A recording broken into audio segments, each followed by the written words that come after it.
May is coming very fast, and that means a slew of new games. Hi folks, it's Falcon, and today on GameRanks, the top 10 new games of May 2020.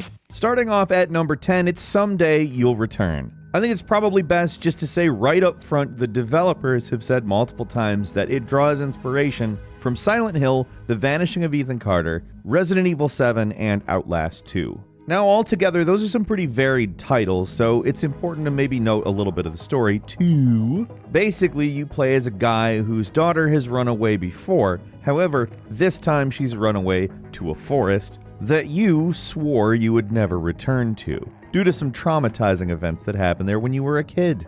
Needless to say, you're going back.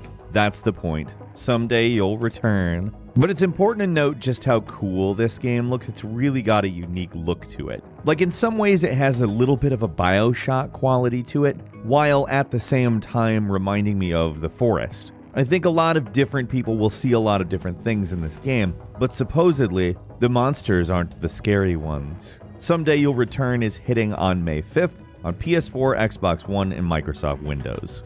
Moving on to number 9, Population Zero is an absolutely gorgeous new MMO survival game where there are 168 hours left until human extinction. Now, the reason I think that the premise just on its own is automatically great because survival games are usually meant to go in perpetuity. However, not so much here. The goal is obviously to survive as long as you can in most survival games, and here you only have 168 hours. It's got PvE, it's got PvP, and did I mention it's gorgeous? Like, if you're looking at the footage, you know exactly what I mean. This is a beautiful game. It's got such a good grasp of color that it reminds you of some of the things they promised No Man's Sky to be and then made it over the following 2 years after its release. It's beautiful. It's in early access too, so we know that they're not pulling a No Man's Sky. We know what the game is at this point. However, the full version of Population Zero is hitting Microsoft Windows on May 5th. Coming in at number 8 is The Wonderful 101 Remastered. Now, The Wonderful 101 came out back in 2013 for the Wii U. It is actually a phenomenal game. It's a platinum game, directed by Hideki Kamiya. You essentially control a horde of various different superheroes that all do different things, and you unite them into different types of objects to defeat enemies with. Now, this game is absurd in exactly the best ways. It is not really a standard platinum game, but damn, is it fun as hell, and I'm stoked to see it out on consoles that are not the Wii U, because it's a game that should have got a lot more attention, but the words Wii U are exactly why it didn't. As far as plot goes, it's not really that complex. It's just some aliens attacking some kids on a school bus at the start, and it evolves from there. It's very silly, it's beyond fun. The Wonderful 101 remake is out on PC, PS4, and Switch on May 19th. Number 7 is Those Who Remain, a psychological thriller, a game where you, Edward, have a good life, a good family, and yet you have a secret affair in a scary little town called Dormant. I'm sure it's called that for a reason, too. It sounds a little bit too much like Dormant, and the town is apparently on some sort of weird dimensional rift where the fabric of reality is in question. You travel between two dimensions, the quote-unquote real one and a scary one. You have to manipulate light sources to keep yourself in the light, otherwise you are going to get into trouble. And let's just go ahead and say something. This is, for the scale of game it is, absolutely gorgeous. The art direction in this thing is just amazing looking. It evokes a lot of 80s stuff, but a little bit more grim. The colors are a little bit muted, but not super muted. There's a lot of colored light being played around with, but it's not so blatant as a lot of colored light is nowadays. And there's a lot of scary sights to see. Those Who Remain is coming to PS4, PC, and Xbox One May 15th. It will also be coming to Nintendo Switch sometime during the summer. We will keep you updated on that. It's very exciting looking though. At number 6 is The Elder Scrolls Online Greymoor, which is a new chapter, obviously, which is actually set in Skyrim 1,000 years before The Elder Scrolls Skyrim. Now, it's obviously not the full Skyrim map, it is Western Skyrim. Essentially, what you're tasked with doing in this DLC is stopping a vampire lord. It is a continuation of the Harrowstorm story, and the story it's telling will continue to be told throughout the entire year. Now, I'm just gonna go ahead and say this, like, The Elder Scrolls Online is a way better looking game. It's, for the most part, a better working game than most Bethesda games. They made an engine specifically for it that does what it's supposed to do. I think we all know my gripes with Bethesda using their same engine over and over again. I don't need to retread them. I'm looking forward to exploring Skyrim in The Elder Scrolls Online, and I will be doing so when it hits on May 18th. At number 5 is Ninjala, which is, I'm just going to go ahead and say it, a game I'm really excited about. I really didn't hear about it until fairly recently, and it gives off these serious Splatoon vibes.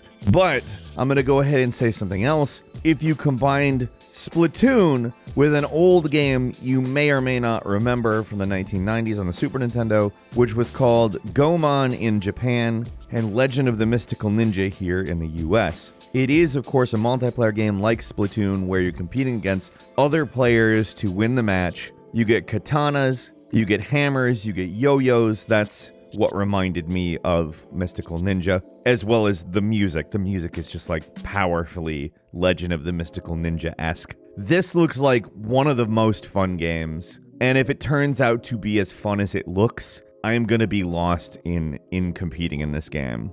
Ninjala is hitting May 27th. You can download a demo now. It is tons of fun, and I cannot wait to play the full game. At number 4 is Before We Leave, a city builder on a hexagonal grid where you rebuild civilization. You emerge from the ground without the knowledge to grow anything but potatoes, because potatoes grow under the ground. You do so much more over the course of this, of course. You even leave the planet. I, of course, have not played it yet. It's not out. It does look very cool. It purports itself to be able to build multi-planet resource networks that may or may not be under attack from hungry space whales that you have to fend off. It claims non-violently, although I'd be very interested to see exactly what it means by non-violence. It is very cool looking, though. You're on a big sphere with hex grids, you build cities, you deal with stuff. And personally, it's something I'm very interested in. In some ways, it does remind me of Civilization, although, again, it purports itself to be non-violent.